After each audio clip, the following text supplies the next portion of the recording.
Bismillahirrahmanirrahim. Bismillahirrahmanirrahim. Assalamualaikum warahmatullahi wabarakatuh. Waalaikumsalam warahmatullahi. Baik, sahabat podcast Suara Rinjani. Pada malam hari ini kembali kita akan berdiskusi, dan pada kesempatan ini kembali ada tamu kita yang kedua kalinya ke sini ya, Bapak Dr. Saleh.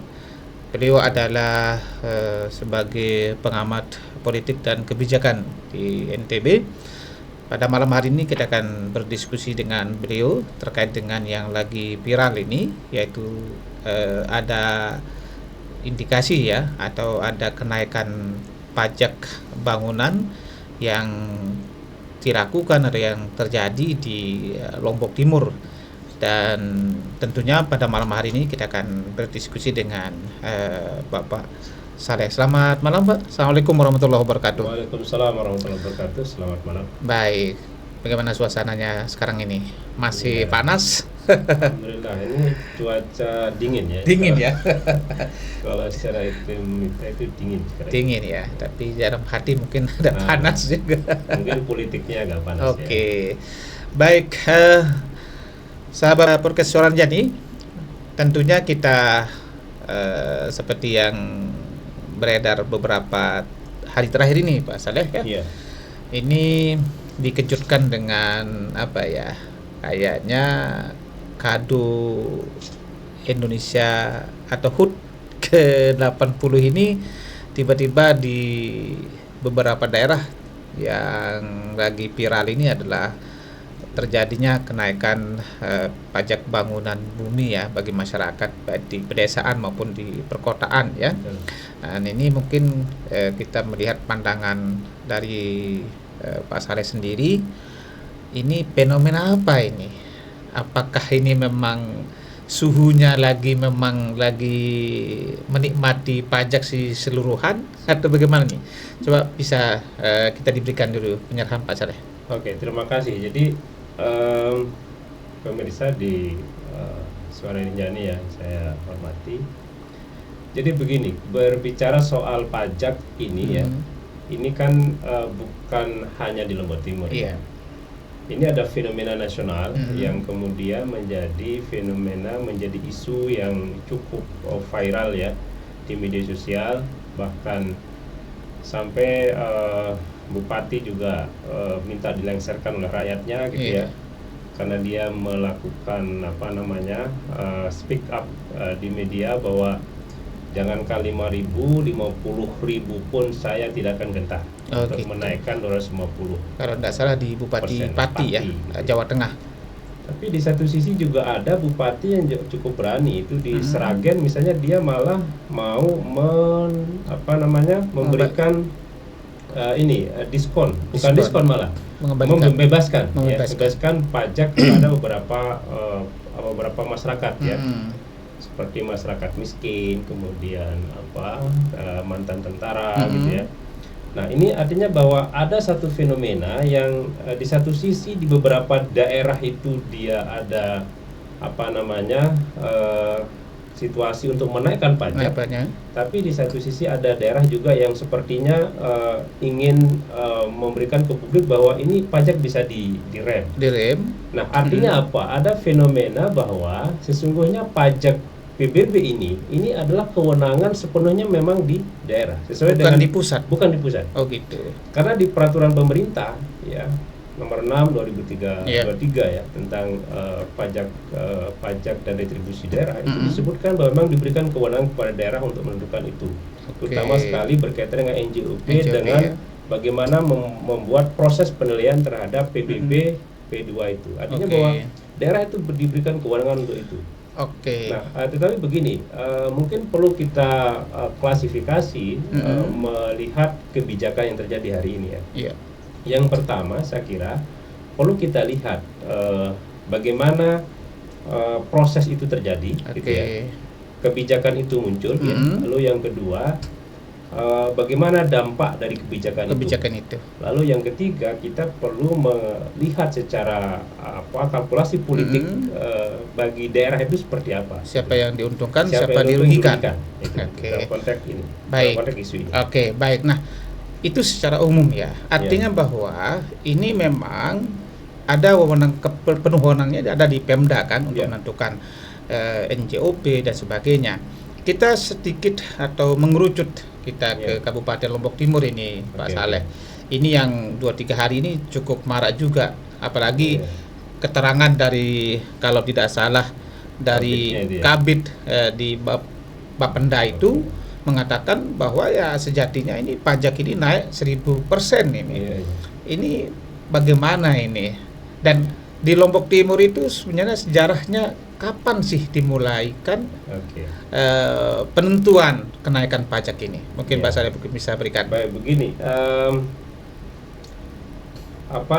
Penentuan NJOP ya, NJOP Lombok Timur itu dilakukan 1 bulan, ditetapkan 1 bulan sebelum Pak Sukiman lengser jadi bupati. Berarti pemerintahan yang Prima Sukiman ya. Iya. Itu bulan Agustus itu. 2023. Oke. Nah, penentuan NJOP itu berdasarkan pada peraturan daerah 12/2010 kalau nggak salah. Berarti itu peraturan daerah yang baru ini kan sudah cukup lama itu. Kadaluarsa itu. Kemudian dengan Permenkyu nomor 130 kalau nggak salah, 150 kalau nggak salah itu tahun 2010 juga. Artinya itu sudah penentuan cukup lama. Nah, kemudian kita lihat bahwa NJOP yang sekarang berlaku ini itu dengan ketentuan yang tadi secara normatif, landasan normatif tadi itu ada problem sebenarnya, ada problem landasan yuridisnya. Itu kemudian diterapkan hari ini. Dan dijelaskan juga bahwa di Perbup itu berlaku 1 Januari 2024. Nah, pada saat PJ Bupati ya. Artinya bahwa kalau kita lihat memang 2024 itu sudah naik itu, sudah naik. Pajak bumi dan bangunan di Lombok Timur. Dan itu memang cukup besar kenaikannya itu sudah naik. Nah, kemudian Pak PJ Bupati ini membuat Perbup baru ya dalam rangka pengelolaan dari NJOP tadi, pajak tadi itu Perbup nomor 9 yang sekarang lagi ini itu ya. Termasuk yang memburu pajak kemana-mana itu ya. Objar itu ya. Kebetulan operasi Pak pajak Sekda itu. juga jadi. Kebetulan beliau menjadi menjadi ketuanya gitu ya. Nah, itu yang terjadi. Nah, lalu sebelum Pak Opik mengeluarkan Perbup tadi, itu kemudian muncul ada perda baru. Ya, perda baru 35 kalau nggak salah itu ya, 2023 itu. Yang kemudian di sana juga kita lihat perda ini tidak dijadikan sebagai landasan NJOP tadi. Nah, di akhir juga ini menarik juga ini. Karena kalau kita baca di PP itu bahwa penentuan NJOP itu dilakukan berdasarkan peraturan Menteri Keuangan. Nah, kita lihat penentuan NJOP yang dilakukan pada tahun 2023 tadi itu Permenkyu yang udah usang gitu ya, udah kadaluarsa. Dipakai yang terbaru. Yang mestinya nggak misalnya itu perlu dipakai. Itu yang 85 2024. Mestinya itu dipakai. Penentuan NJOP ya. Nah, penentuan NJOP itu. Ya. Artinya bahwa berarti Pak Saleh melihat penentuan NJOP 2023 itu tidak berdasar di situ. Nah, tidak berdasar di situ. Itu berdasar cukup lama dan itu tidak update, sementara itu mestinya itu ada yang terbaru ya. Yang terbaru itu. Artinya apa? Secara normatif itu mestinya diperbaiki ya. Kemudian disesuaikan dengan aturan yang baru ya. Dan pada saat penyelesaian itu harus dilakukan dengan proses-proses yang partisipatif. Ya. Jadi tidak ada jeda. Ya, ada jeda, kemudian ada sosialisasi, ada edukasi masyarakat, sehingga masyarakat tidak kaget. Nah, ini yang terjadi kan sekarang kaget itu karena masyarakat nggak tahu. Ini menjadi persoalan sebenarnya. Berarti apalagi dibantu dengan sudah munculnya beberapa masalah di daerah lain, ini akan menjadi ini akan menjadi lebih lagi. Bagaimana Mas Saleh melihat ini kondisi di Lombok Timur sekarang? Nah, misalnya fenomena yang terjadi sekarang ini, misalnya yang lagi viral juga kan yang di Cirebon. Ya, Cirebon itu yang informasinya kemudian mengembalikan sama. Ia mengembalikan pajak yang sebenarnya yang sudah diambil, ya.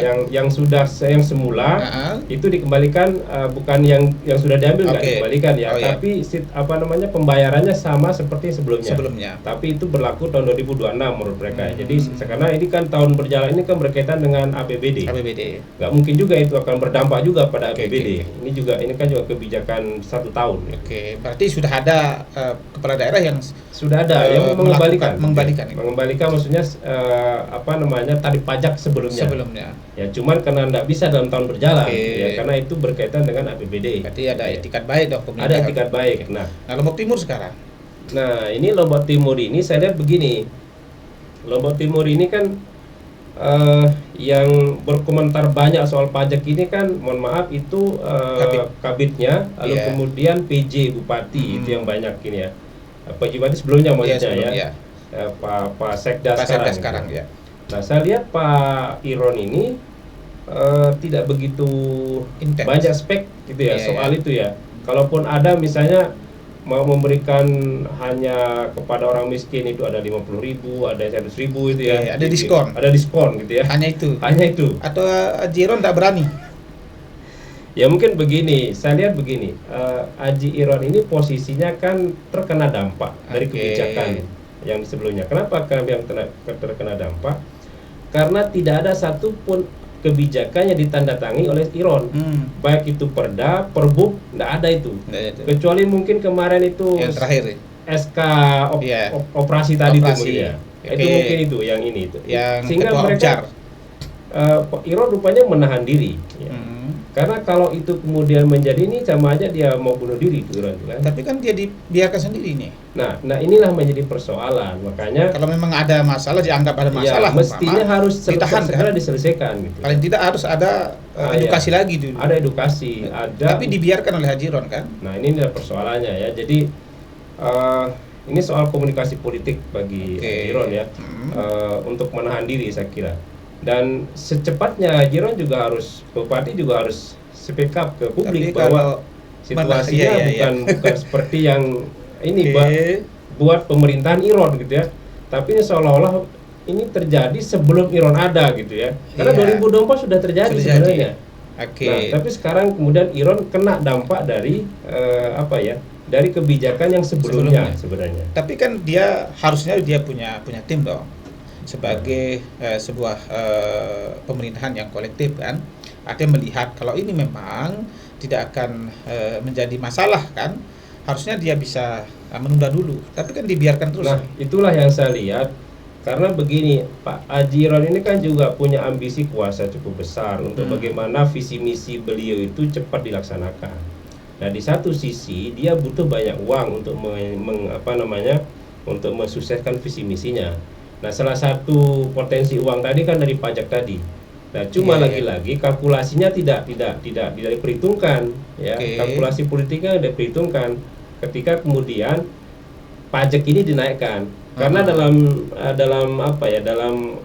hitung-hitungan politik, seorang politisi itu dia sangat wanti-wanti untuk bicara soal pajak. Karena pajak itu, rakyat itu ketika dia dinaikkan pajaknya, saya pastikan dia nggak akan kepilih lagi. Nah, dia wanti-wanti masyarakat itu adalah bagaimana pajak itu diturunkan, bahkan ditiadakan, gitu ya. Wah, itu menjadi isu yang sangat luar biasa. Tapi kalau dinaikkan, jangan harap. Ya. Tapi saat ini kan, nah itulah makanya faktanya begitu. Nah, itulah makanya kalkulasi politik tadi itu nggak diperhitungkan. Mestinya ini harus lebih awal di spek up bahwa ini kebijakan ini akan kami lakukan evaluasi gitu ya, untuk kemudian kami akan terapkan. Harusnya itu dilakukan begitu. Itu di awal tahun mestinya, begitu beliau mau berkuasa gitu ya. Tapi mungkin karena keadaan keuangan mungkin. Nah, mungkin saja saya lihat karena APBD 2025 ini kan ditetapkan 2024 sebelum beliau dilantik. Nah, itu juga mungkin menjadi problem anggaran tersendiri ya. Ya kita tahu mungkin nanti kita berharap 2025 akhir gitu ya. dia akan melakukan evaluasi terhadap kejadian ini gitu. Kejadian ini Pak, untuk Ya, soal pajak untuk ini. soal pajak ini. Oke. Karena lagi ini soal sensitif ya. Jadi ini langsung kena masyarakat gitu ya. Oke. Ini kan cukup besar ini Pak Saleh yang kita lihat dari masyarakat, dari beberapa media yang kita baca juga. Ini banyak dikeluhkan. Betul, dari yang biasanya 5.000, 10.000, tahun-tahunnya sampai 20 sampai 25.000. Iya. Ini kan berapa persen kenaikan itu? Ya, jadi begini, di beberapa daerah itu ya, beberapa daerah yang sudah pajaknya agak tanda kutip agak tinggi. Ya. Kenaikan 100 atau 50, 100% itu mungkin sangat tinggi itu. Sangat tinggi. Nah, memang kalau masalah di kita ini kan awalnya basisnya kan kecil. Ya. Misalnya 5.000, 10.000 gitu ya. Tiba-tiba dinaikkan sekian ratus ribu. Iya. Nah, ini kan ada persoalan ya, persoalan soal NJOP tadi sebenarnya, produk NJOP tadi.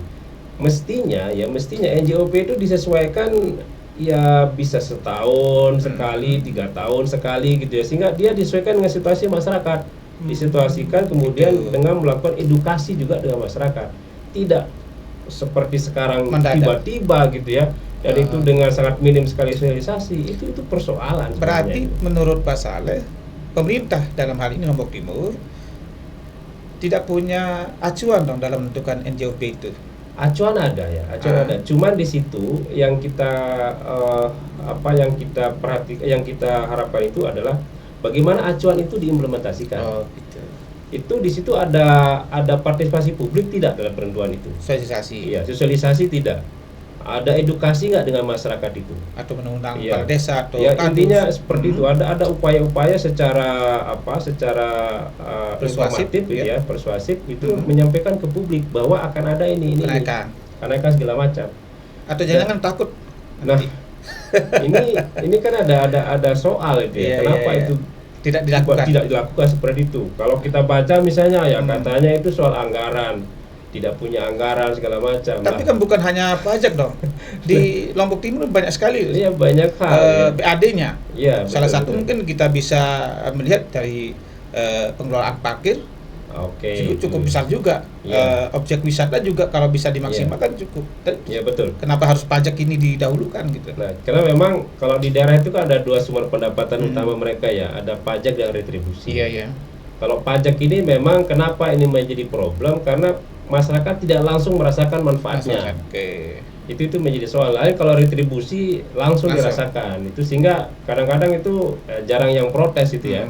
Dan soal parkir, kemudian sewa ruko gitu ya. Itu kan karena langsung mereka merasakan manfaatnya. Sehingga memang kelihatannya nggak begitu mereka hiraukan ya. Nah, kalau pajak ini memang nggak langsung dirasakan manfaatnya. Nah, yang sebenarnya menjadi problem utama itu kenapa naiknya tinggi sekali. Itu sebenarnya masalahnya. Ya, kenapa tidak bertahap kalaupun dinaikkan? Ya. Kenapa dia Tapi tidak, tadi yang dikatakan sesuai dengan NJOP itu? Nah, karena NJOP-nya yang bermasalah sebenarnya. Masalah kenapa dia? Masalahnya di mana? Nah, permasalahannya adalah NJOP ini kan dilakukan berdasarkan penilaian terhadap objek pajak. Pertanyaannya bagaimana mereka menilai itu? Begitu di cepat, satu tempat. Begitu cepat mereka menilai itu. Gitu. Berarti kan lebih banyak rekayasa di situ. Ya, rekayasa menentukan harga. Berarti Pak Saleh menganggap ini ya hanya buatan mereka saja. Nah, lebih ke situ ya, situ. Karena kalaupun ada mungkin itu tidak maksimal dilakukan. Artinya bahwa penentuan NJOP, nah NJOP ini menjadi kewenangan dari daerah. Nah, daerah bagaimana membuat mekanisme supaya NJOP ini benar-benar transparan. Dan bisa diterima publik, nyampe ke masyarakat. Nah, itu yang tidak terjadi, itu yang nggak ada. Kalau itu terjadi, saya pikir ya masyarakat mungkin akan terima saja, akan rela gitu. Tapi sekarang ini itu tidak ada. Dan masyarakat cukup kecewa ya. Tentu jelas kecewa karena bagaimana tidak kok tiba-tiba saya kena pajak begini banyak, walaupun mungkin kalau orang kota mungkin kecil gitu ya. Tapi kalau kita di desa kan kemarin segini kok tiba-tiba segini. Jadi contoh kasus misalnya ada yang dulu 11.000 kemudian 97.000 misalnya di kasus yang kita lihat di situ. Ada dulu yang hanya Hanya 15.000 menjadi 121.000 misalnya, di atas itu ribuan. kan jauh sekali itu ya. Dari Jauh mana sekali. mengukur NJOP-nya kalau seperti itu?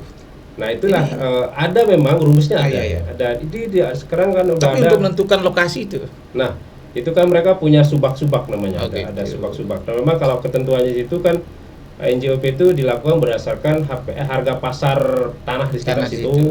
kemudian disesuaikan dan ada makna nilai wajar. gitu. Nah menentukan nilai wajar ini saya kira yang paling menjadi Krusial. kewenangan dari daerah itu sendiri. Gitu. Berarti tergantung Nah, iya, kemauan daerah dong. betul.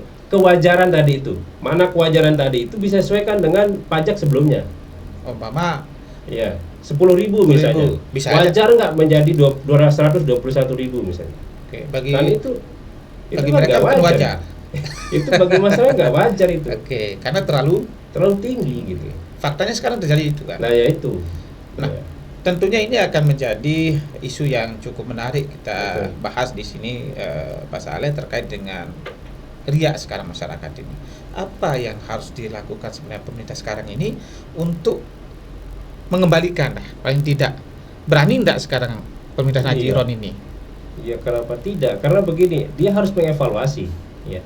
Jadi kan dalam konteks kebijakan itu kan kebijakan dibuat, kemudian dilaksanakan, kemudian dievaluasi.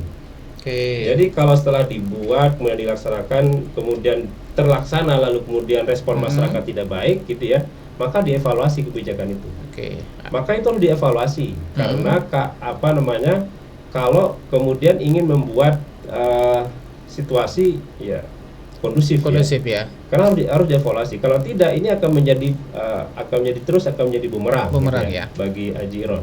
Itu sendiri. terkait hanya dengan soal pungutan pajak ya. Iya. Belum lagi yang tanda kutip bisa bermasalah di dalam. Oh, Nah, ini kan sering dikatakan ini pajak kita bocor, ini tidak nyampe di situ. Nah, artinya Pak, kalau kita melihat dari beberapa bulan terakhir ini, bahkan ada informasi juga dari pemerintahan yang sudah disahkan DPR kemarin bahwa akan meminjam uang 250 juta untuk percepatan pembangunan. Ya, jangan itu juga dalam konteks itu nih. ya saya kira begini, soal pengelolaan ya, pengelolaan itu kan yang sering menjadi problem itu kan siapa yang melakukan dan bagaimana melakukan itu.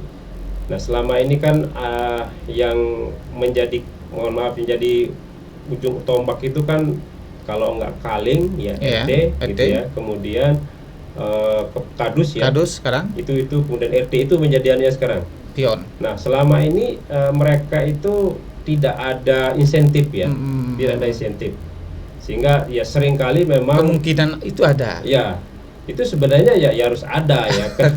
Artinya bisa saja itu kemungkinan ini hilang itu ya, ada itu di situ. mungkin saja karena ya nggak ada dari daerah, nggak ada misalnya insentifnya.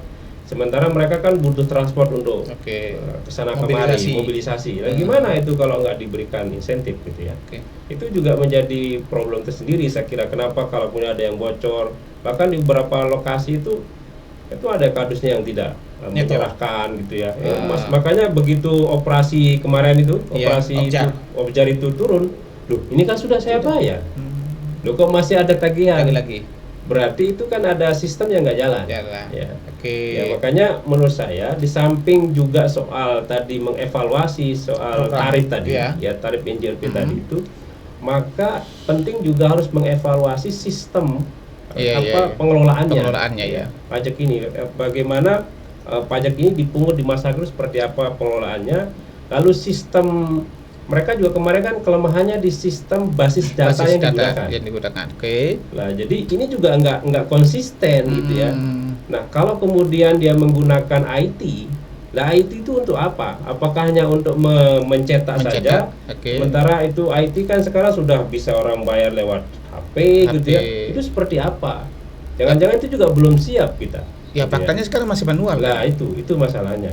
Terus di mana IT-nya gitu. Nah, IT-nya di mana gitu kan. Faktanya sampai hari ini kan Kadus mungkin masih nyari aja ke masing-masing masyarakat. Sebenarnya kan juga bisa dibayar lewat Bank NTB kalau nggak salah. Itu bisa lewat sana. Nah, ke depan saya dengar juga di informasi lewat Bank Mandiri misalnya. Tapi itu kan butuh sosialisasi juga. Butuh sosialisasi juga. Perbaikan gitu ya. sistem juga. Dan bagaimana itu dilakukan, itu kesiapan dari pemerintah sendiri dan perbaikan sistem. Itu bisa, kalau itu semua bisa online, saya pikir bisa saja bisa bocor, saja, sehingga kebocoran-kebocoran tadi itu bisa bisa nah, diredam. dengan adanya Opjari ini, itu bisa meminimalisir untuk terjadinya kebocoran itu gimana itu? Ya mungkin saja, karena kalau saya lihat Opjari kan begini bekerja. Jadi dia bekerja berdasarkan basis data yang dia bawa dari dari Bapenda tadi ya. Okay. Lalu kemudian dia turun karena di situ masih dalam posisi dia terhutang pajak ini. Ya, gitu. karena itulah kemudian dia turun, dia ambil gitu ya, dia jemput ini. Iya. Sekaligus saya lihat itu ada upaya mengedukasi, saya lihat itu kepada masyarakat gitu ya, terhadap objek pajak yang terhutang gitu ya. Nah, sehingga kelihatannya sih secara ini lebih efektif ya. Ya, cuma lagi-lagi cara-caranya ini cara yang dilakukan penagihan, ini kan penagihan ini kan kayak orang berutang. Ya, kayak rentenir gitu. Jadi iya. Itu jadi persoalan ya. Itu ya sendiri. Jadi ini soal mekanisme. Soal tata cara saya kira ya. Tujuannya sih baik ya, mengingatkan mungkin ya pada masyarakat supaya dia taat pajak gitu ya. Tapi masalahnya sekarang ini adalah saya sampaikan oleh Pak Saleh tadi, kan masyarakat terkadang ada yang sudah mencoba banyak, dan itu siapa yang bertanggung jawab nanti itu? Apakah kadusnya akan menggantikan atau memang ini memang terjadi sudah kong kali kong mungkin ini? Ya begini, dalam pengelolaan keuangan itu tapi kan tetap dia berutang ini. Betul, tetap jadi utang. Itu. Kalau itu menjadi sebuah temuan, itu LHP, BPK atau BPKP misalnya, ya itu harus dikembalikan. Itu karena potensi anggaran yang pendapatan yang mesti didapat oleh daerah. Tetapi kalau dia tidak punya etikat baik untuk mengembalikan, maka itu bisa langsungkan ke kejaksaan untuk dipidanakan ya, sebagai korupsi. Yang pemungut pertama. Nah, kalau itu dilakukan, saya kira ya harus dikembalikan, ada etika baik untuk mengembalikan. Kalau tidak itu maka masuk ke pidana dia. Baik. Saudara podcast Suara Nyanyi ini cukup menarik, tentunya berkaitan dengan pajak yang cukup menjadi rame di media sosial karena terjadi di hampir di Indonesia ini secara nasional ini Pak Saleh. Cuma kita kembali kepada pemerintahan di Lombok Timur ini. Nah, sekarang ini apa sebenarnya harus dilakukan oleh pemerintah daerah untuk meredam ini? Yang paling poin sekarang ini, apakah biarkan saja dulu, tidak komentar bupatinya, atau berani tidak bupati menyetop langsung? Saya kira untuk menyetop mungkin nggak rasional ya. Ya nggak rasional. Kenapa? Karena sekali lagi ini sudah masuk rencana pendapatan dan belanja daerah. Karena dia sudah mematok pajak itu persentasenya kan cukup besar. Itu untuk itu. Nah, sehingga saya kira yang bisa dilakukan adalah tadi berkomitmen untuk mengevaluasi. Jadi kalau selama ini misalnya diberikan misalnya diskon, lah itu tidak menjamin. Tidak menjamin. Tapi harus dievaluasi secara keseluruhan. Ya. Dan komitmen itu harus disampaikan ke publik oleh bupati bahwa ini tidak akan dilanjutkan nanti. Tidak akan dilanjutkan lagi, itu ya. Kalaupun dilanjutkan mungkin dengan tarif yang tidak seperti ini, gitu. Tapi akan disesuaikan. Gitu. Artinya bisa berjenjang dan bertahap. Bisa berjenjang atau bertahap, tidak seperti hari ini. Gitu. Akan dilakukan mungkin sosialisasi dulu. Ya mestinya begitu memang, sosialisasi. Sehingga kalau itu tidak dilakukan oleh bupati, ya jangan salahkan kemudian kalau masyarakat berontak gitu ya, melakukan aksi-aksi demonstrasi di Lombok Timur. Dan dengan perkembangan terakhir sekarang situasi hari ini kelihatannya juga cukup masif ya. Teman-teman gerakan itu sudah mulai mengorganisir dirinya itu untuk melakukan itu. Nah, artinya bahwa untuk meredam itu, maka saran saya itu kepada Bupati Iron ya harus menyampaikan ke publik bahwa kebijakan ini akan kami evaluasi, tapi mungkin tidak bisa hari ini, gitu ya. Tidak bisa tahun anggaran ini karena sedang berjalan. Gitu ya. Karena ini harus kita evaluasi secara keseluruhan. Karena akan mengganti perbubnya, gitu ya. Akan mengubah mekanisme dan segala macam, mempersiapkan sistem yang akan kita gunakan. Ya, sehingga itu membutuhkan waktu untuk kemudian memperbaiki. Saya kira itu yang harus dilakukan. Artinya bahwa ini harus disikapi dong. Harus disikapi. Ya. Tidak seperti sekarang jangan seperti bola liar ya. diam aja gitu. Ini akan liar. Ini akan menjadi bom waktu manakala dibiarkan. Ya memang dalam konteks politik itu ada juga begini, dalam konteks menyelesaikan konflik itu kan ada yang sifatnya membiarkan.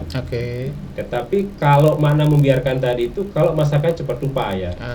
Nah, tapi kalau masyarakatnya terorganisir dengan baik, isu itu terus dimunculkan di media sosial, ini akan menjadi opini yang terus berkembang. Nah, kalau enggak disikapi ya dalam konteks politik, ini berbahaya bagi eksistensi politik itu Lombok Timur sendiri. Apalagi misalnya Iron Edwin ini mau jabat 2 periode misalnya. Ini kan baru hanya 6 bulan ini. Ini baru hanya 6 bulan gitu ya. Kalau dibiarkan begini, ya ini menjadi bumerang buat rezimnya Iron sebenarnya. Berarti secara langsung program kenaikan pajak ini berdampak sekarang langsung nggak sekarang nih? Oh, sangat berdampak. Jadi kalau sekarang pemilih mungkin nggak dipilih Pak Jiron. Jadi Iya. Tapi mungkin karena masih panjang mungkin dibiarkan aja sama Jiron begini. Nah ini yang saya kira komunikasi politik masanya ya perlu diperbaiki. Jadi kalau itu dibiarkan, karena sekarang ini media sosial itu menjadi instrumen yang sangat efektif mempengaruhi opini publik. Ya tidak bisa dibiarkan saya kira ya. Harus sering saya katakan bahwa kebenaran objektif itu kalah dengan kebenaran persepsi sekarang ini. Persepsi ya, karena ya seperti itu memang itu namanya kebenaran baru ya. Kebenaran baru. Nah jadi ini teman-teman atau podcaster Suara Njani, bahwa kenapa kami angkat tema ini supaya ini sebelum berlanjut ke lebih genting lagi, sehingga perlu ada istilahnya warning lah dulu kepada pemerintahan ini supaya jangan ini dibiarkan terus ini. Betul. Nah, terakhir mungkin sedikit terkait dengan saran Pak Saleh dengan kondisi sekarang ini kepada pemerintah daerah terkait dengan pajak ini apa sih? Begini, kalau situasi hari ini apapun kebijakan yang dilakukan oleh pemerintah daerah, ya itikat baiknya untuk rakyat, logika sederhananya. Cuman etikat baik itu juga harus dibarengi dengan proses-proses yang baik, proses-proses yang benar, proses-proses yang bisa diterima publik. Karena kalau itu tidak dilakukan, ya tentu ini juga akan berdampak pada publik. Apapun kebijakan yang dilakukan oleh pemerintah itu selalu berdampak ke publik. Publiklah yang menjadi wasit akhir. Orientasinya ke publik. Enggak mungkin itu enggak ke publik. Maka dengan demikian konsep berpikirnya adalah bagaimana pemerintah daerah ketika mengambil sebuah kebijakan itu tidak menghilangkan suara publik, gitu ya, tidak menihilkan suara publik. Nah, maka dengan demikian dalam rangka tadi itu pemerintah daerah dalam kondisi hari ini ya dia harus konsisten memperjuangkan kepentingan publik. Kalau tidak ya tidak ada karmanya. Tidak ada demokrasi itu. Demokrasi itu nggak ada. Nggak ada demokrasi. Maka seperti yang terjadi di Pati kan. Ya dia bisa dilengserkan, bisa di-impeach ya. Kalau masyarakat mau. Bahkan di Pati kan sudah masuk ke angket sekarang. Karena dianggap bahwa kebijakannya itu tidak melibatkan dewan. Itu menjadi ya agak masuk akal juga, karena kalau lihat Lombok Timur misalnya, ya gimana dewannya juga baru, bupatinya baru itu sementara itu kebijakan lama. Lah ini kan jadi soal gitu ya. Berarti ada peluang untuk memperbaiki ini. Pasti masih ada peluang. Ini kan untuk memperbaiki itu. Karena sekali lagi ini adalah Riau ini kena dampak dari kebijakan sebelumnya. Tapi dilakukan juga. Ya, karena memang terpaksa rupanya gitu ya. Karena anggarannya tipis, kemudian ambisi untuk menyelesaikan visi misi itu kuat gitu. Lalu ini dapat uang dari mana gitu ya. Nah, sehingga ini juga jalan pintas. Salah satu cara ya kita okekan dulu ya. Mungkin itu atau cek ombak ini. Nah, justru ini tidak justru mestinya harus cek ombak dulu gitu ya. Oh gitu, bukan caranya. Ini bukan ini caranya. Ini action langsung. Ini malah action langsung, ini nggak cek ombak, ini malah sudah berlabuh gitu ya. Mestinya cek ombak itu mungkin ya jangan 1000% dulu gitu ya. Ya mungkin ya 50% dulu, 100% dulu gitu ya. Nah itu bagaimana reaksi itu baru cek ombak. Nah kalau ini sudah berlayar ini tengah ini ya. Udah ini mau tenggelam ini kalau ada tuh kalau berlayar ini. Jadi karena ombaknya sangat deras ini kan. Ini harus cepat diselesaikan. Harus cepat diselesaikan. Baik. Baik, terima kasih kepada Pak Saleh atas diskusinya terkait dengan yang lagi viral masalah pajak bumi bangunan pedesaan dan perkotaan ini. Tentunya ini menjadi masukan ya yang positif bagi pemerintah, sehingga nanti ada evaluasi yang harus dilakukan, apakah ini dilanjutkan tahun depan atau harus diedukasi dulu masyarakat. Tentunya kita berharap apapun itu program pemerintah itu tentunya ada orientasinya ke publik ya, ke masyarakat. Baik, terima kasih Pak Saleh atas waktunya. Nanti akan ketemu lagi di session yang lebih seru lagi ya. Baik, pemirsa dan sahabat pendengar atau sahabat suara podcast Suara Anjani, terima kasih atas kebersamaan pada kesempatan ini dengan pandu siar Anda, Pak Hasben dan Pak Saleh. Terima kasih atas waktunya. Mohon maaf atas segala kekurangan. Assalamualaikum warahmatullahi wabarakatuh. Waalaikumsalam warahmatullahi wabarakatuh.